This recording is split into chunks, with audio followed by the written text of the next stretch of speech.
ఏమై బావా, ఏమిటి అలా చూస్తున్నావు? అలాంటి మేడ కట్టించాలనే? కట్టిస్తాను బావా, చూస్తూ ఉండు. ఇంతకంటే పెద్ద మేడే కట్టిస్తాను. అప్పుడు అసలు మేము కనిపిస్తామో లేమో. ఎందుకైనా మంచిది, ఈలోగా మా అమ్మాయిని మీ కోడలుగా చేసుకుంటే.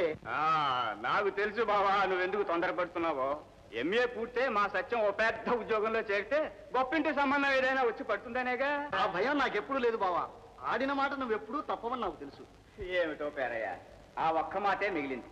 మనుగోడు ఇలా తగలడింది, ఏం చేస్తాం? నా ఉద్దేశం అది కాదు బావా. ఈ వయస్సులో పగలంతా ఉత్తరాలు పంచుతూ ఇంటింటికి కష్టపడి తిరుగుతావు. తీరా ఇంటికి వచ్చాక కూడా తిరిగ్గా కూర్చోవు. ఇంటి పనులన్నీ నువ్వే చేస్తావు. మా పార్వతి మీ కోడలైందనుకో, ఇంటి పనులు వంట పనులు అన్నీ తనే చూసుకుంటుంది. నీకు సేవ చేస్తుంది. కాలేజీకి వెళ్ళొచ్చే పిల్లలకి చేదోడు వాదోడుగాను ఉంటుంది. పైగా ఒట్టి చేతులతో పిల్లలు మీ ఇంటికి పంపించరుగా. కాస్తో కూస్తో కట్నం ఇచ్చే పంపుతాను. ఆ డబ్బు కొన్ని అప్పులు తీర్చుకోవడానికి పనికొస్తుంది, పిల్లల చదువుకు ఉపయోగపడుతుంది. అందుకనే నేను నెల నుంచో నీకు చెప్తున్నా. ఆ సంగతి సరేలే బావా, మరి డబ్బు మాట ఏం చేశావు? నా మాట నువ్వు వాయిదా వేస్తూ వచ్చినా నీ మాట నేను వాయిదా వేయగలనా చెప్పు? ఇవ్వు 150 రూపాయలు. ఇంతకు మించి నాకెక్కడా అప్పు పుట్టలేదు. పోన్లే, ఎంతో కొంత తెచ్చావు. ఈ డబ్బుతో అబ్బాయి పరీక్ష ఫీజు కట్టేస్తాను. అమ్మాయికి ఇంకా నెల రోజుల వరకు టైం ఉందిలే. నువ్వేమీ అనుకోనంటే నేను మాట చెప్పనా బావా? బావా, మగపిల్లవాడిని చదివిస్తున్నావు బాగానే ఉంది. ఆడపిల్లను కూడా ఇంత చదువు చదివించాలా అని.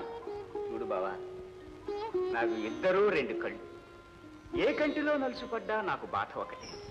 చదువు ఎప్పుడు ఊరికే పోదు బావా, అది ఉద్యోగం చేస్తుంది. తప్పే ఉంది. ఏం గొడవ పిల్ల, కాలేజీ నుంచేనా రావడం? అవును మావయ్య. ఇక నేను వస్తా బావా. కాఫీ గుండు మావయ్య, కాఫీ చేసి తీసుకొస్తాను. నేను కాఫీ ఎప్పుడూ చేసి ఉంచానమ్మా, తీసుకురా. ఏం సత్యం, పరీక్షలు ఎప్పుడు బాబు? దగ్గర పడ్డాయి.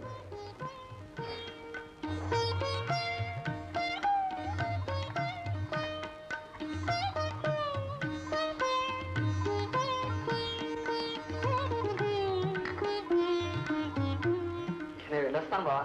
మంచిది బావా. సత్యం, రేపు పరీక్ష ఫీజు కట్టాలన్నావుగా? అవునమ్మా. ఇదిగో డబ్బు. మరి చెల్లాయికు దానికి ఇంకా టైం ఉందిగా, తర్వాత కడదాం. ఎలా కడతావు నాన్న? అప్పో సప్పో చేసి ఎలా అలా కడతాం. నీకెందుకు? ఇప్పటికే తలకు మించిన అప్పులు చేశావు. నీకొచ్చే జీతంతో అటు వడ్డీలే కట్టాలా, ఇటు సంసారమే గడవాలి. నీ ఆరోగ్యం చూస్తే అంతంత మాత్రంగానే ఉంది. కనీసం మందులైనా కొనుక్కోకుండా మా చదువు కోసం ఖర్చు పెడుతున్నావు. ఈ పరిస్థితుల్లో మనశ్శాంతితో ఎలా చదువుకోమంటావు నాన్న? సత్యం, అవునన్న, నేను బిఏ పాస్ అవగానే చెప్పాను, ఇక నేను చదవను, ఏదైనా ఉద్యోగం చూసుకుంటాను అని. ఆ రోజు నేను చెప్పినట్టు వింటే ఈ రోజు మనం ఎన్ని బాధలు పడేవాళ్ళం? నువ్వు ఈ రోజు గురించి ఆలోచిస్తున్నావు కానీ రేపటి గురించి ఆలోచించటం లేదు.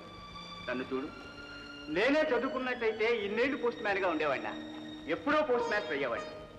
సత్యం, నువ్వు పెద్ద ఆఫీసర్ అని గొప్ప స్థితిలో ఉంటే ఆ రోజు నేను కాలు మీద కాలు వేసుకొని కష్టాలన్నీ మర్చిపోయి హాయిగా ఉంటాను రా.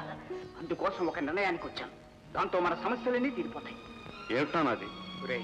పేరయ్య మామ కూతుర్ని వెంటనే పెళ్లి చేసుకో. నాన్న, ఇక నా మాటకు నువ్వు అడ్డు చెప్పడానికి వీల్లేదు. పేరయ్య బాబుతో మాట్లాడి ముహూర్తాలు పెట్టాల్సిందే, నువ్వు పెళ్లి చేసుకు తీరాల్సిందే.